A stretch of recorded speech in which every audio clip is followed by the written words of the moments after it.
Hey, good evening, everyone. Welcome back to my channel and to another movie log. It's been a while since I've done one. So I'd like to talk to you about some of the films that I've been watching recently on DVD and Blu-ray, and also some gifts that some of my friends have been sending me. I have a lot of very generous friends on Facebook and YouTube, and they send me a lot of cool stuff. And I'd like to show you tonight what they've sent me. Starting off with, this is from my YouTube friend Thomas Calden. Thomas sent me this catalog a couple of months ago, actually. It's a newsprint catalog, spring 1973, from a company that was called the Niles Film Products Incorporated, which was based in, I don't know if it still is, but it was based in South Bend, Indiana, which is not all that far from where I live here in Illinois. So just about a 4 hour drive and I could be there. Anyway, this is all about films that people can buy on actual 8mm, Super 8mm, and 16mm reels of film. And I told Thomas that this is a film culture that in 1973 I had no idea this even existed, that this possibility of collecting was even out there. So this is quite a revelation to me. It has a great list of movies that you can buy. I have to be careful with this because it's very old and I've already torn it in a couple of places just from opening it up. But it has all these great movies that you can buy on film if you happen to have a projector, which I've never had. So great list of things going all the way back to the silent era. Douglas Fairbanks Jr., uh, Buster Keaton, Charlie Chaplin, all kinds of really interesting stuff. W.C. Fields. Now, I can remember back in the 60s when I used to collect Famous Monsters of Filmland magazine, which I know a lot of you did.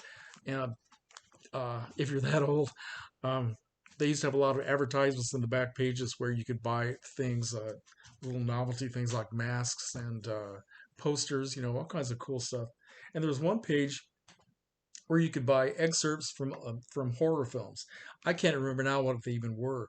I think one of them might have been the creature from the Black Lagoon. I really can't remember, but they were not the entire films. They were only maybe 20 or 30 minutes, and I think they had no sound connected with them. But of course, you had to have a movie projector, which I never had, and there were very few people that I knew when I was growing up that actually had either a movie camera or projector. So it just wasn't part of my growing up experience.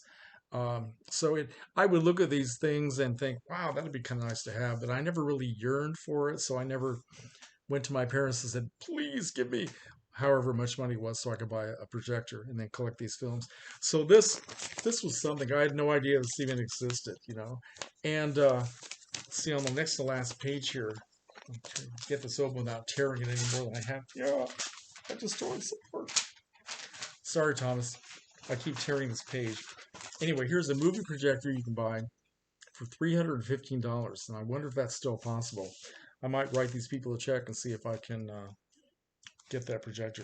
Anyway, that in 1973, I mean, I wasn't even thinking about the possibility of anything called home video, right? This was maybe 10, 12 years away from VHS. So when I found out that people were spending big money on these things, um, I thought it was pretty neat. So thank you, Thomas, for sending me that. And I will try to take better care of it and stop tearing it. I'm sorry. Okay, so my friend Jordan Thompson, whom I know from YouTube and Facebook, he had a YouTube channel for a while and I think he's kind of abandoned it, but I'm hoping he'll get back into it. But we communicate all the time on Facebook and talk on the phone, all that kind of stuff. And he sends me movies every once in a while. Jordan is a big fan of the actor Shia LaBeouf, whom I keep pronouncing as Shia LaBeouf, but I don't know. I can't figure it out. Whoever this guy is, he's an actor I wasn't very familiar with until Jordan started sending me these movies. So now I'm becoming a big fan. He sent me this movie called Eagle Eye, which is an action thriller, the plot of which I won't even try to describe to you, but a couple of young people, Shia LaBeouf and Michelle Monaghan, they get involved in this thrill ride, which ends up at the United States Capitol building, which is very apropos for this time, right? And Billy Bob Thornton is also in it. Rosario Dawson is in it. It was a terrific action movie. I mean, when it picked up it just never stopped until the very end. And I actually enjoy this. And I told Jordan this is not something that I would seek out for myself because I don't like that many action films. But this was actually very good, so I have to admit. He also sent me another Shia LaBeouf movie. It's a Disney movie called The Greatest Game Ever Played, which is all about a bunch of guys playing golf at the U.S. Open back in 1915, 16, 1920. I can't remember now, way back when. But it's all based on true events and true people. And although I have to admit, and I said this to Jordan, that to me, watching golf is like watching grass grow. And I have no interest in playing golf, watching golf, or anything about golf. I did enjoy the movie because of the characters, and I found it very moving, especially at the end. So, yeah, very good film. But the best thing that he sent me recently, I mean, this is the cream of the crop here, is this animated movie that I'd never heard of called Nine, which is all about. Let's see. I'll try to read you this plot here. It's a post-apocalyptic world where uh, the world has been destroyed, humanity has been destroyed, it's been taken over by evil machines, and these little cloth puppets are brought to life. There are nine of them, and they are brought to life to try to save humanity or bring humanity back, bring the soul back into the world. And they keep getting chased by the evil machines. This was amazing. I have to admit, this was really extremely well done, and I was caught up in this. And again, I don't seek out animated films that often. So this is not something that I would just see on the shelf and say, wow, okay, this is right up my alley. But this was very, very good. Now, let's see, who was the director? Shane Acker. This feature film was preceded by a short film, which was about maybe 10 minutes or 15 minutes long, which is also on this DVD. And I guess that was nominated for an Academy Award. It may have won the Academy Award. I can't remember now, but that was very good. Also, the some of the voices in here we have. Let's see, Elijah Wood, John C. Riley, Jennifer Connelly, Crispin Glover. Very good little movie. If you know CGI, if they could do CGI like this in every film that they spend so much money on, I think I would appreciate it a lot more. The short film does not have any dialogue, but yeah, very beautiful to watch. So thank you, Jordan. Now, my friend Brian Casella, who I know from YouTube and Facebook. Brian's YouTube channel name is Kubrick Lover 1972. So I know a lot of you already know Brian and have seen his videos. Brian is a very very consummate collector, a very knowledgeable guy, knows a lot about foreign films, especially Japanese films. He's really into Japanese culture, and I think he's trying to study Japanese in preparation for a trip that he wants to take there. I think within the next year or so. But he has a great collection of criterions and just knows a lot about them. He sent me a couple of things. He told me on Facebook he wanted to send me a book that he thought I would like, and he was right. I did like it. It's a little British Film Institute classic book called All About the Night of the Hunter, written by Simon Callow. And because Brian knows that my number one favorite film in the whole universe is The Night of the Hunter, so he knew I would like this. You are so right, Brian. I read this in about a day and a half. It is so wonderful. It's got all the backstory about how Charles Lawton made the decision to film this, how he cast it, different things that were going on during the production. And then also it has essays about how the film was received and with mixed reviews and all that, and certain criticisms about things in the film. And it is fascinating. I really enjoyed reading this so much. So I thank you from the bottom of my heart. I really thank you for this. And Brian also sent me this wonderful movie that another first for me, something I did not know about. This is a Russian film called The Ascent from 1977, directed by a woman named, I hope I can pronounce this correctly, Larisa Sheptiko. And wow, all I can say is this was amazing and powerful and devastating. It's all about a certain group of Russian partisans in World War II who are fighting against the Nazi occupation.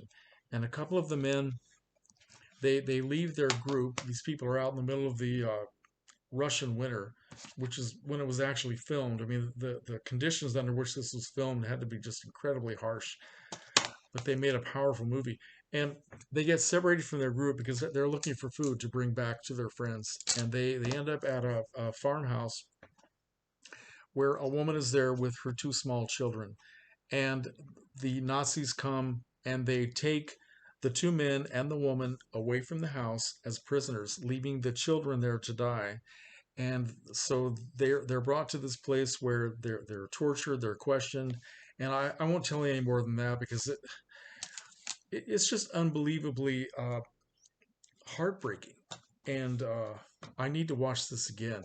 Now this is a 2 disc set, and I admit that I have not yet watched disc number 2 to get any of the extra features, but I will. I will watch that very soon. But I did read this essay called Out in the Cold by Fanny Howe, which is an amazing essay all about the making of the film and the woman, the director. She was the wife of another director whose name I can't think of right now, but he directed another Russian film, an anti-war film called Come and See, which I've heard many fantastic things about, especially from my YouTube friend Solitary Ronin, Solitary Ronin Films. He talked about Come and See. He talked about how difficult it is to watch, but it's a very powerful anti-war statement. So someday I plan to watch that. And so anyway, Brian, thank you very, very much for this movie. Brian also sent me this little card. This is very cool.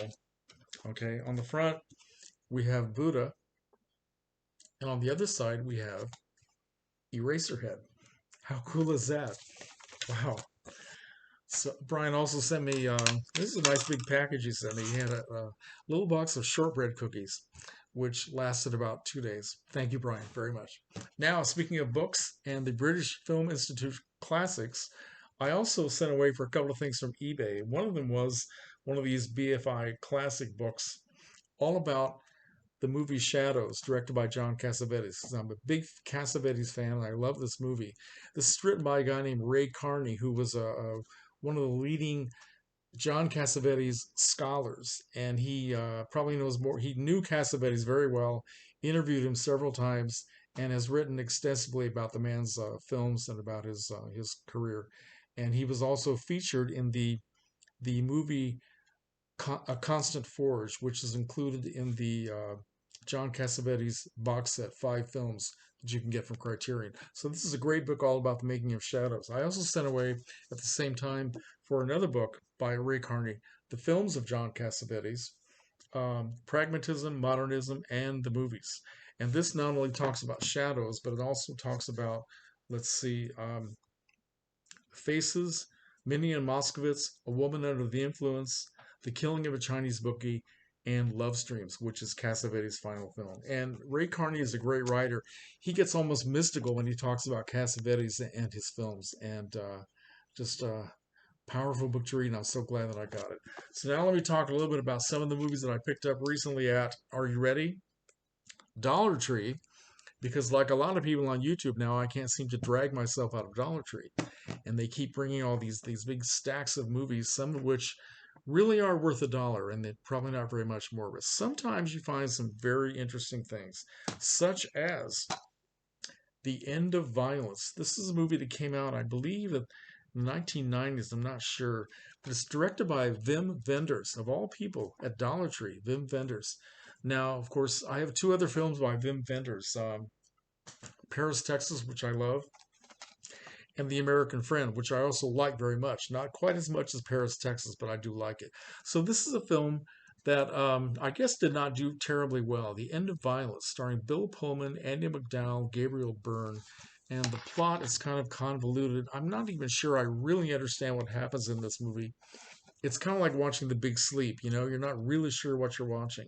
But it's all about a filmmaker, a man who is totally immersed in making uh, exploitation films just for the money, and he ends up his films are filled with violence, right? He's kind of callous to it, and then he happens to be the victim of a very violent kidnapping experience, and it changes his life completely.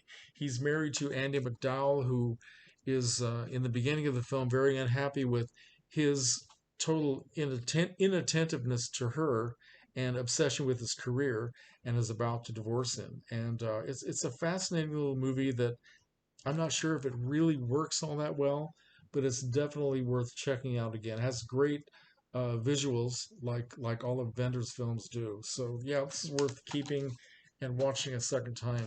Here's a little thriller that I never heard of called Unforgettable. I was quite impressed with this. Rosario Dawson, Katherine Heigl. It's kind of a standard plot. Rosario Dawson plays a young woman who is entering a relationship with a man who is divorced and has a little girl. And she's going to move in with the guy to a new location, and that means that she will be sort of a part-time stepmother, even though they're not married, to the little girl, but also that she will be getting involved and have to encounter the ex-wife. And it starts out okay and gets really crazy. The ex-wife turns out to be a real piece of work, and a lot of it's very predictable, but it's done quite well. I was impressed. It definitely held my attention all the way through. Rosario Dawson was also in the Shia LaBeouf movie Eagle Eye in a much different kind of role. She's very good in this. Very beautiful girl. So, all right. Here is a Danish film that another one I never heard of, and I guess this one actually did pretty well. Uh, anyway, it's called Pusher, right? It's in Danish with English subtitles. I don't know any of these actors, but the director is named Nicholas Windig Refn. Okay, anyway, Pusher. It's all about a week in the life of a very low life, not too bright drug pusher in Copenhagen, and he is in debt to the man who happens to be his dealer. Okay, he's several $1,000s in debt, and it only gets worse during the course of the week. And by the end of the week, they want his blood. So it just goes from day to day. His interactions not only with this dealer and his cohorts, but also with his best friend and with the young woman with whom he is sort of in a relationship but not really. I was surprised at how good this was. Very, very effective film. And I guess there were a couple of sequels made of this, but I haven't seen them. So anyway, Pusher. It's $1, folks. What the hell? And finally, you can laugh at this if you want, and I probably deserve it. This is a horror film. How about this artwork on this cover? I Am Zozo. I Am Zozo. Okay, this is a very low budget, no stars at all, although the actors are quite good. I was quite impressed. You've heard this all before. A group of college students get together at some remote house out in the middle of nowhere on Halloween night, and one of the girls happens to be, are you ready? She's a Wiccan, a practicing Wiccan, who brings with her what else? A Ouija board. You might say Ouija, I say Ouija. Anyway, so she brings this Ouija board, right? They start playing it. Weird stuff starts to happen, and they seem to summon this entity or demon or whatever you want to call this person called Zozo. And it again, it's all been done before, but they do it so well. I couldn't believe it. I was quite immersed in this till the end, and there's no violence. It's all done with atmosphere and just continuing weirdness, and really done very well. Now, the interesting thing about I Am Zozo is the fact that supposedly this is all based on some real happenings. It's a guy that appears in this. He's an actor named Darren Evans, Darren Wayne Evans. He appears in this toward the end as a counselor who's trying to help this young woman who's been possessed by Zozo. And give some information about a website that this guy has where I guess he is actually a paranormal investigator from Tulsa, Oklahoma. And the website has all these links to real happenings with this particular entity. I don't know if it's all true or not. It may just be one of these Blair Witch Project kind of, you know, publicity things. I don't know. All I know is I don't want anything to do with Zozo, although it was a good movie. And if you bring a Ouija board into my house, I will go out the other door. Thanks for watching. Let me know what you think. Be kind.